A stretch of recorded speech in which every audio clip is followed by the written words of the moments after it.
दोस्तों नमस्कार, major tips signal channel में आपका स्वागत है। दोस्तों एक बार क्या हुआ, एक शिष्य की इच्छा हुई जानने की कि ये जो अच्छे लोग होते हैं बहुत जल्दी भगवत को प्राप्त हो जाते हैं या बहुत परेशान रहते हैं। जो लोग पूजा पाठ करते हैं वो अक्सर परेशान देखे जाते हैं। तो वो ऐसे में बहुत परेशान हो गया और उसने ठान लिया कि मैं गुरु जी से पूछूंगा कि ऐसा क्यों होता है। जो लोग पूजा पाठ करते हैं और ईश्वर को याद करते हैं हमेशा वो परेशान रहते हैं, लेकिन जो ईश्वर को नहीं याद करते हैं वो स्वस्थ रहते हैं और काफ़ी जो है आनंदमय जीवन व्यतीत करते हैं। अक्सर ऐसा देखा गया है। दोस्तों ये इच्छा लेकर के वो जब गुरु जी के पास गया तो गुरु जी से पूछा कि महाराज मुझे बताइए कि ये जो पूजा पाठ करने वाले लोग होते हैं वो इतना परेशान क्यों रहते हैं, जबकि जो पूजा पाठ नहीं करते हैं, जो नास्तिक होते हैं, वो फलते फूलते रहते हैं।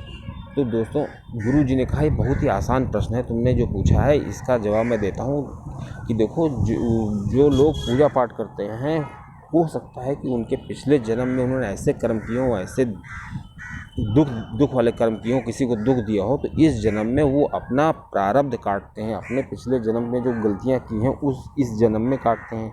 और जो लोग तुम देखते हो कि काफ़ी नास्तिक होते हुए भी काफ़ी स्वस्थ हैं, तो वो लोग क्या करते हैं कि अपने पिछले जन्म का सुख भोगा है उन्होंने, और इस जन्म में क्या कर रहे हैं, वो जो सुख उनको संचित है किसी न किसी रूप में, उसको खर्च कर रहे हैं, उसको बढ़ा नहीं रहे हैं, उसको खर्च कर रहे हैं। और एक दिन जब वो खर्च हो जाएगा पूरा, तब वो काफ़ी परेशान हो जाएंगे, बड़ी दुर्गति को प्राप्त होंगे। और जो अच्छे लोग हैं वो क्या कर रहे हैं, अपने जो पुराने पिछले जन्म के जो पाप हैं उनको काट रहे हैं और अच्छे काम भी कर रहे हैं। तो जो अच्छे काम पूजा पाठ कर रहे हैं, पुण्य का काम कर रहे हैं, तो इससे क्या होगा कि इनका आने वाला भविष्य जो होगा वो सुखमय होगा। गुरु जी ने कहा मैं तुमको एक कहानी के माध्यम से समझाता हूँ। एक बार क्या हुआ कि दो दोस्त थे, वो घोड़े से आ रहे थे। वो पहले साथ में पढ़ते थे, लेकिन दोनों के विचार अलग अलग थे। एक आस्तिक था, एक नास्तिक था। नास्तिक वाला नास्तिक इसलिए था क्योंकि उसके घर में कई लोगों की मृत्यु हो गई थी, वो काफ़ी परेशानी आई थी, इसलिए वो नास्तिक हो गया था। रास्ते में देखा कि नास्तिक ने देखा कि एक बहुत ही अच्छा सोने से भरा हुआ या किसी हीरे से भरा हुआ एक बैग पड़ा हुआ छोटा सा। तो उसने आस्तिक से कहा कि क्या तुम बिना आँख बंद करके घोड़ा चला सकते हो?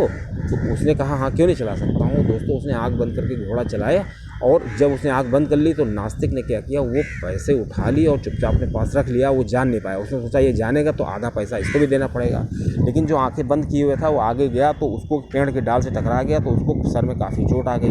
अब वो काफ़ी परेशान हो गए। दोनों के साथ ऐसा क्यों हुआ? तो शिष्य से गुरु जी ने पूछा कि बताओ ऐसा क्यों हुआ?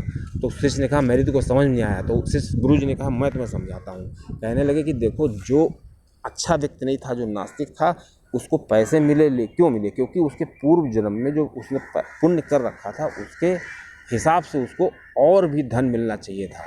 लेकिन चूंकि वो पाप करता था इसलिए उसको उतना धन नहीं मिला, केवल थोड़ा ही पैसा मिल गया और वो उसी से संतुष्ट रहेगा। लेकिन जिसके चोट लगी है वो पापी नहीं था, उसने अच्छे काम किए हैं, तो उसकी तो मृत्यु हो जानी चाहिए थी, लेकिन वो केवल अपने पुण्य की बदौलत ही बचा है। और उसके बचने का सिर्फ एक ही कारण है कि उसने जो पुण्य कर रखे थे। तो उसने चेले ने कहा कि हाँ गुरुजी आप कुछ मेरी बातें समझ में आ रही हैं। तब शिष्य के अंदर एक इच्छा हुई। गुरु कहा कि महाराज एक इच्छा और है हमारी जानने की, वो भी आप अगर हमें दूर कर दें तो हमें काफ़ी आपको धन्यवाद दूंगा। तो उसने कहा बताओ बेटा। उसने शिष्य चेले ने कहा कि महाराज पाप और पुण्य एक ही जन्म में क्यों नहीं मिल जाते हैं? मतलब जो हमने पाप किए हैं या जो पुण्य किए हैं वो जो पाप किए हो इस जन्म में मिल जाए, उसके बाद मृत्यु हो जाए तो फ्रेश तरीके से नए जीवन की शुरुआत करें। तो गुरु जी ने कहा कि देखो प्रकृति का एक नियम है, हर व्यक्ति की लाइफ जो होती है एक निश्चित होती है, उसकी लाइफ जो है पहले से लिख दी जाती है। अब चूँकि किसी के पाप बहुत ज़्यादा होते हैं तो क्या करता है कि जब वो पाप इस जन्म में नहीं भुगत पाता है तो अगले जन्म में उसको मौका दिया जाता है भुगतने का। इसी तरह पुण्य का है, कुछ लोग अपने जीवन काल में इतना पुण्य कर लेते हैं कि इस जन्म में तो पूरा वो भुगत नहीं पाते हैं, क्योंकि जो सुख सामग्रियां हैं वो भौतिक संसाधनों का यूज कर लेते हैं, लेकिन जो फिर भी उनका जो पुण्य बच जाता है इसलिए उनको अगला जन्म दिया जाता है।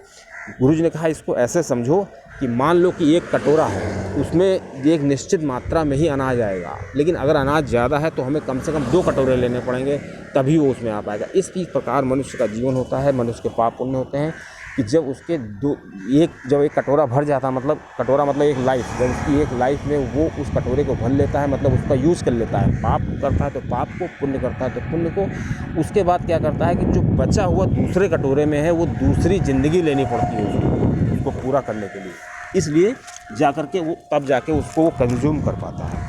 तो गुरु जी की बात से बालक बहुत संतुष्ट हुआ।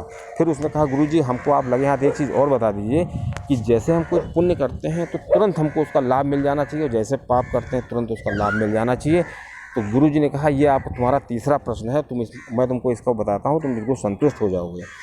गुरु जी ने कहा, देखो ऐसा होता है कि हमारी लाइफ जो होती है ना, एकदम एक कंप्यूटर सॉफ्टवेयर की तरह एकदम सेट होती है, और हमारी लाइफ के, हमारी ज़िंदगी के आसपास बहुत से लोग होते हैं। तो हमें जो ज़िंदगी में दुख या सुख करने हैं उनका संबंध उस बगल वाले से होता है, हमारे आसपास वाले लोगों से होता है।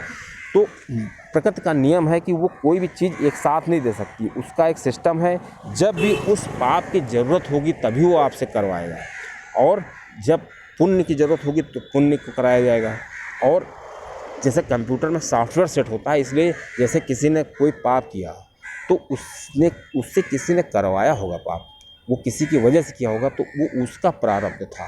इसलिए जो पाप और पुण्य होते हैं उनका एक समय निश्चित किया है प्रकृति ने, वो उसी समय उस व्यक्ति के द्वारा किया जाता है, इसीलिए ऐसा होता है। दोस्तों, अगर इन चीज़ों को अपनाया जाए तो व्यक्ति को काफ़ी हद तक राहत मिल सकती है, लेकिन जो पाप पुण्य हैं वो लोक कल्याण के लिए सृष्टि में बनाए गए हैं, और लोक कल्याण के लिए अगर हम कोई तो वो अच्छा होगा।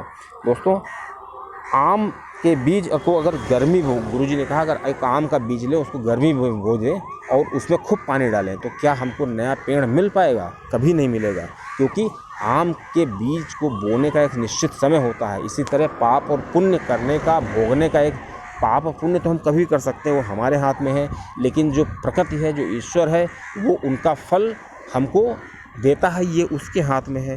तो वो हमको उसका फल देने का एक निश्चित समय होता है, उसी समय में वो देगा, उससे पहले वो नहीं दे सकता और उससे बाद में भी नहीं दे सकता, क्योंकि हर कर्म से कोई दूसरा व्यक्ति भी जुड़ा होता है, और उस व्यक्ति के सॉफ्टवेयर में, उस व्यक्ति के प्रारब्ध में, उस व्यक्ति के, जैसे हम किसी को दुख देना चाहते हैं तो किसी को दुख लिखा होगा, मतलब जब हम किसी को दुख दे रहे होंगे तो उसको दुख भोगना लिखा होगा, तो जब वो हमसे टकराएगा तभी तो हम दुख देंगे।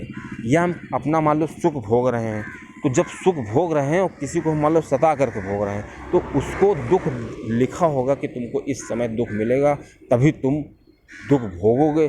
तो प्रकृति के हिसाब से वो चीज़ सेट है।